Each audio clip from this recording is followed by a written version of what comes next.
Vagaratia chitsauko chokutanga. Pauro, mutumwa asina kutumwa zvichibva kuvanhu kana kumunhu, asi naJesu Kristu naMwari naBaba, iye akamumutsa kubva kuvakafa, nehama dzose dzineni kukereke dziri muGaratia. Nyasha norugare ngazvive nemi zvichibva kuna Mwari Baba vedu nokuna Ishe Jesu Kristu, akazvipa nokuda kwezvivi zvedu kuti atisunungure kubva munyika yakaipa yazvino, maererano nokuda kwaMwari Baba vedu. Ngaave nokubwinya nokusingaperi. Amen.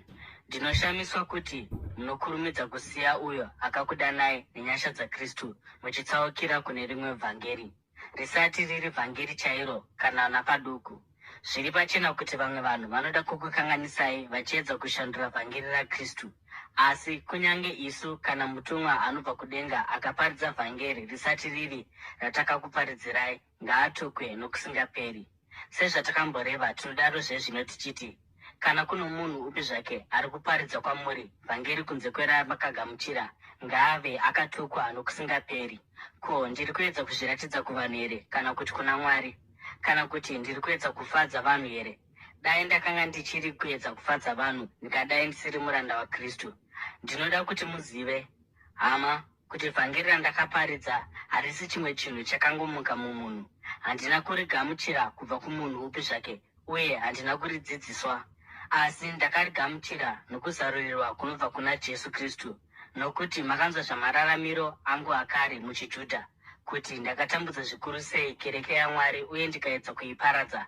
Ndakanga ndichishingaira kwazvo muchiJudha, ndichipfuura vaJudha vazhinji vezera rangu, uye ndakanga ndichishingairira tsika dzamadzibaba angu.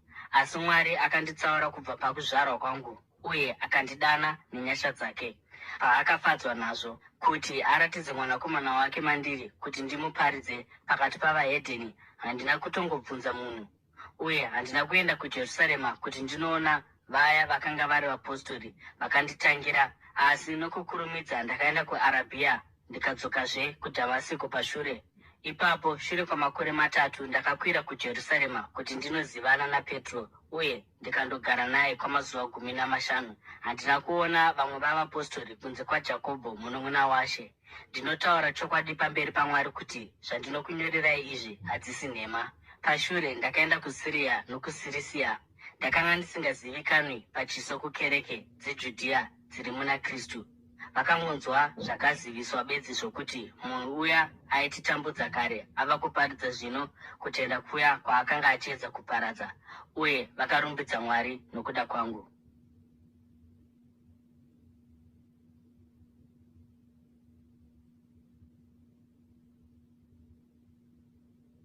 Vagaratia chitsauko chechipiri. Mushure mamakore 14 ndakakwirazve kuJerusarema. Panguva iyi ndakanga ndina Bhanabhasi. Ndakaendawo naTito. Ndakaenda nokuda kwokuzarurirwa, uye ndikarondedzera pamberi pavo vhangeri randakaparidza pakati pavahedheni. Asi ndakaita izvi kuna avo vakanga vari vatungamiri vari voga, nokuti ndaitya kuti ndakanga ndichimhanya kana kuti ndatomhanya nange mutange yangu pasina. Asi kunyange naTito akanga aneni, haana kumanikidzwa kuti adzingiswe, kunyange zvazvo akanga ari muGiriki.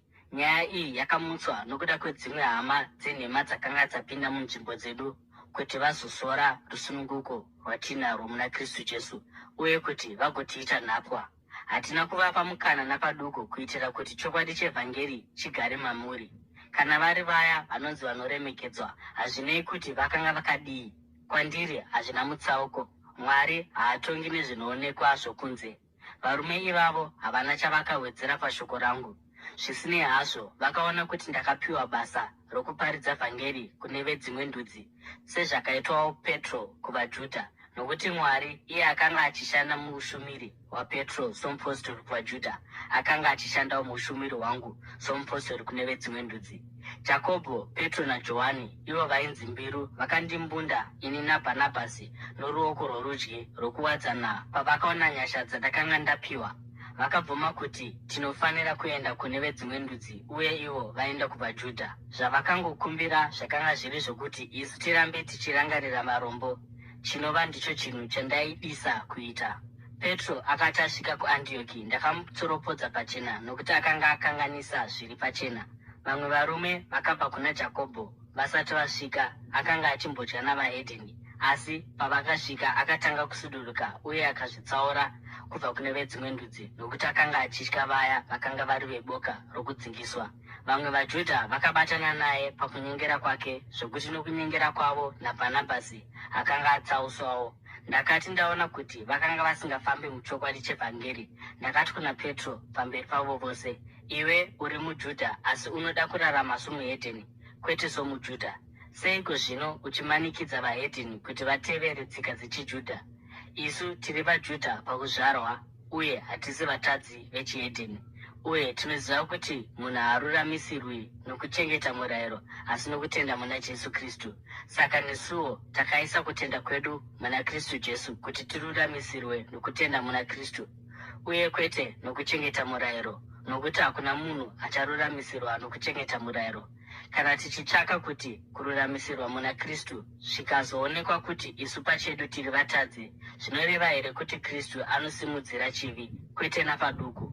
Kana ndikavakazve chakamboputswa, ndinoratidza kuti ndiri mudariki womurayiro, nokuti kubudikidza nomurayiro ndakafa mumurayiro kuitira kuti ndiraramire Mwari. Ndakarovererwa pamwe chete naKristu, uye handichisiri ini ndinorarama, asi Kristu anorarama mandiri. Kurarama kwandinako munyama ndinorarama nokutenda muMwanakomana waMwari akandida uye akazvipa nokuda kwangu. Handikonesi nyasha dzaMwari, nokuti kana kururama kuchigona kuwanikwa nomurayiro, Kristu akafira pasina.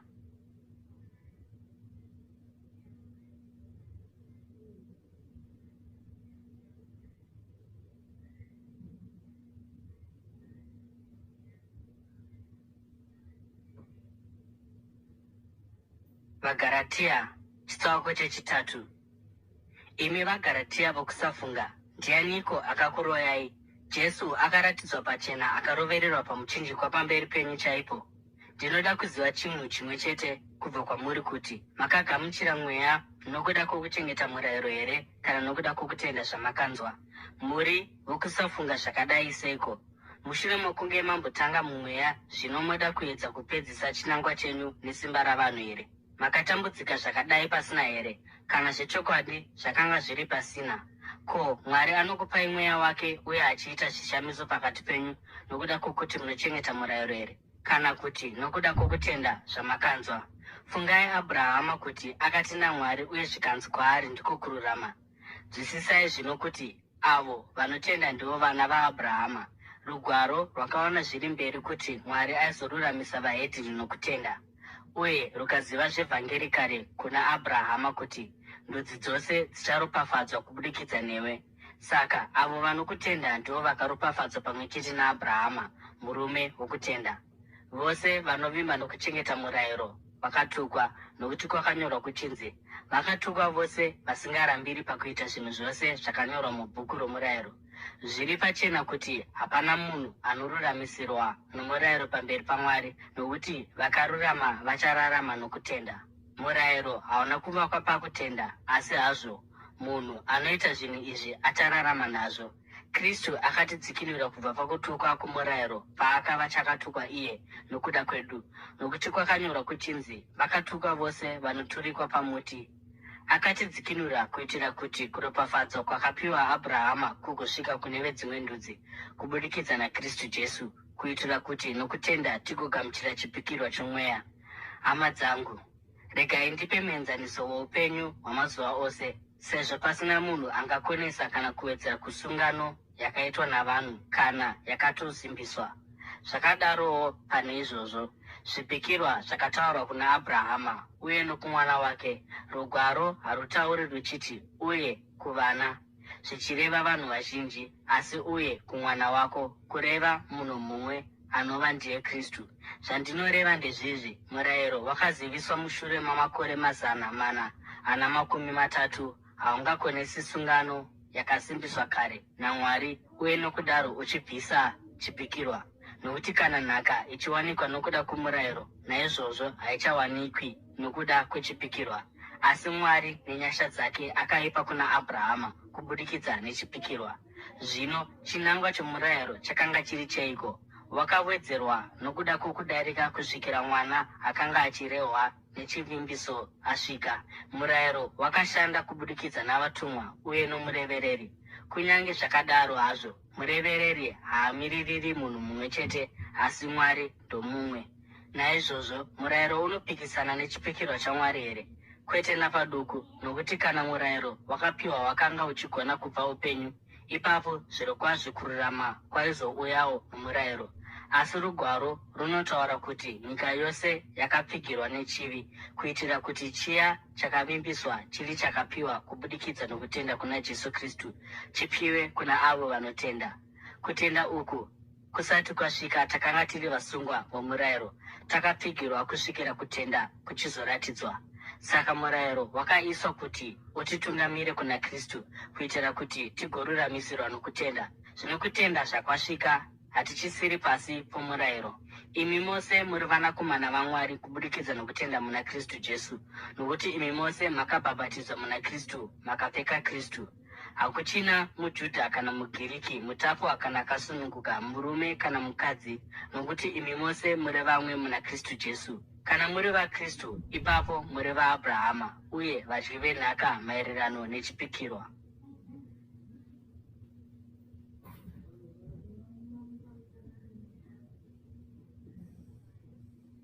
VaGaratia chitsauko chechina.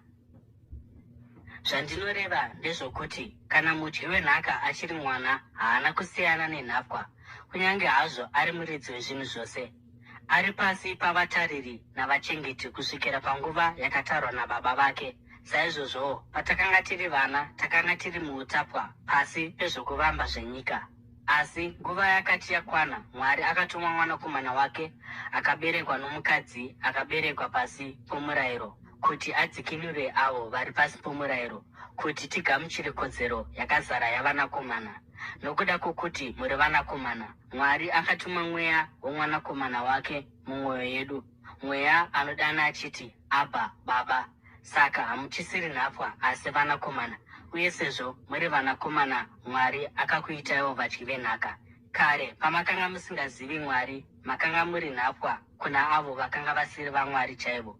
Asi zvino zvamava kuziva Mwari, kana kuti munozivikanwa naMwari, seiko mava kudzokera kune zvokuvamba zvisina simba uye zvinonzwisa urombo? Munodazve kuitwa nhapwa nazvo here? Muri kucherechedza mazuva akasarudzika uye mwedzi nemwaka namakore. Ndinokutyirai kuti zvichida ndakatambisa simba rangu pamusoro penyu.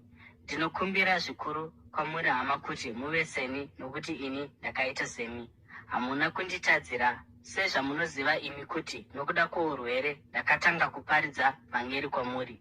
Kunyange zvazvo kurwara kwangu kwaiva muedzo kwamuri, hamuna kundisema kana kundimhura, asi makandigamuchira sokunge ndaiva mutumwa waMwari, sokunge ndakanga ndiri Jesu Kristu chaiye. Ko, chii chakaitika kumufaro wenyu wose uya?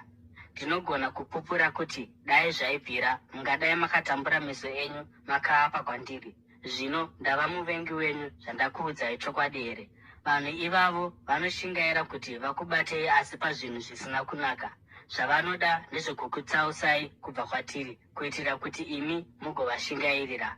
Zvakanaka kwazvo kushingaira, kana chinangwa chacho chakanaka, uye kuti muite izvozvo nguva dzose, kwete kana ndinemi bedzi. Vana vangu vanodikanwa, handinotamburirazve pakubereka kusvikira Kristu aumbwa mamuri. Ndaida sei kuti ndive nemi zvino uye ndishandure matauriro angu, nokuti ndiri kukanganisa nokuda kwenyu. Ndiudzei, imi munoda kuva pasi pomurayiro, hamuzivi here zvinoreva murayiro? Nokuti kwakanyorwa kuti Abhurahama akanga ana vanakomana vaviri, mumwe nomukadzi woutapwa uye mumwe nomukadzi akasununguka. Mwanakomana wake womukadzi mutapwa akaberekwa nenzira yenyama, asi mwanakomana wake womukadzi akasununguka akaberekwa nokuda kwechipikirwa. Zvinhu izvi zvinofananidzira, nokuti vakadzi ava vanomirira sungano mbiri, imwe sungano inobva pagomo reSinai uye inobereka vana vanofanira kuva nhapwa, ndiye Hagari. Zvino Hagari anomirira gomo reSinai muArabhia, uye rakaenzana neguta reJerusarema razvino, nokuti riri pautapwa navana varo, asi Jerusarema riri kumusoro rakasununguka, uye ndivo mai vedu. nokuti kwakanyorwa kuchinzi, fara iwe mukadzi asingabereki vana, iwe usingarwadziwi nokubereka, nokuti vana vomukadzi akasiyiwa vazhinji kupfuura vouyo ano murume. Zvino imi hama, muri vana vechipikirwa saIsaka. Panguva iyoyo mwanakomana akazvarwa nenzira yenyama akatambudza mwanakomana akaberekwa nesimba romweya. Zvakadaro nanhasi. Asi rugwaro runoti kudiniko? Dzinga murandakadzi nomwanakomana wake, nokuti mwanakomana womurandakadzi haangatongogovani nhaka nomwanakomana womukadzi akasununguka. Naizvozvo hama, isu hatizi vana vomurandakadzi asi vomukadzi akasununguka.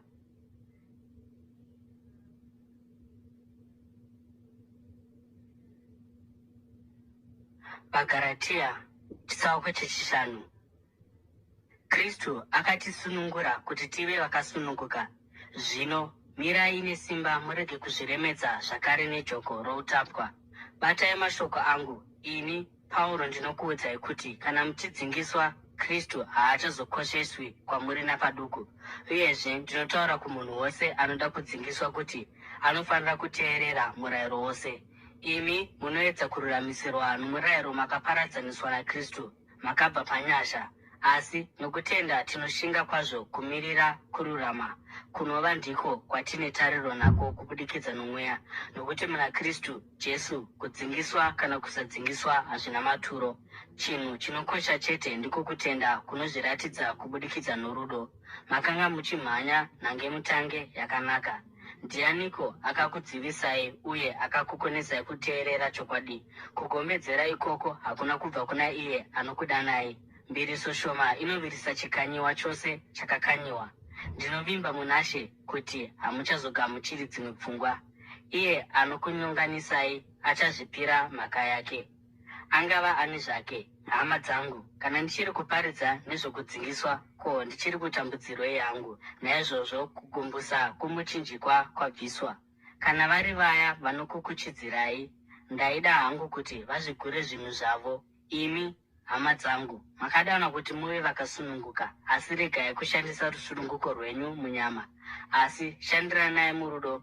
Murayiro wose unobatanidzwa mumurayiro mumwe chete, unoti, ude wokwako sezvaunozvida iwe. Kana muchiramba muchirumana uye nokudyana, chenjerai kuti murege kuparadzana mumwe nomumwe wenyu. Saka ndinoti, raramai nomweya, uye hamungazofadzi nyama nokuchiva kwayo. Nokuti nyama inoshuva zvinopesana nomweya, uye mweya anopesanawo nezvinoshuviwa nenyama. Izvi zvinorwisana pachazvo kuti murege kuita zvamunoda. Asi kana muchitungamirirwa nomweya, hamusi pasi pomurayiro. Mabasa enyama ndiwo aya: upombwe, tsvina, utere, kunamata zvifananidzo, uroyi, ruvengo, gakava, godo, kutsamwa, kuzvikudza, kuparadzana, dzidziso dzakatsauka, nokugodorana, kudhakwa, kutamba kwakaipa, nezvimwe zvakadaro. Ndinokuyambirai sezvandakamboita kare kuti avo vana mararamiro iwaya havangagari nhaka youmambo hwaMwari. Asi chibereko chomweya ndirwo rudo, mufaro, rugare, mwoyo murefu, unyoro, kunaka, kutenda, kupfava, uye kuzvidzora. Hakuna murayiro unopesana nezvizvi. Avo vari vaKristu Jesu vakaroverera pamuchinjikwa nyama nokuchiva kwayo uye nezvainoshuva. Sezvo tichirarama nomweya, ngatifambei nomweya. Ngatiregei kuzvikudza tichitsamwisana kana kuchiva zvevamwe.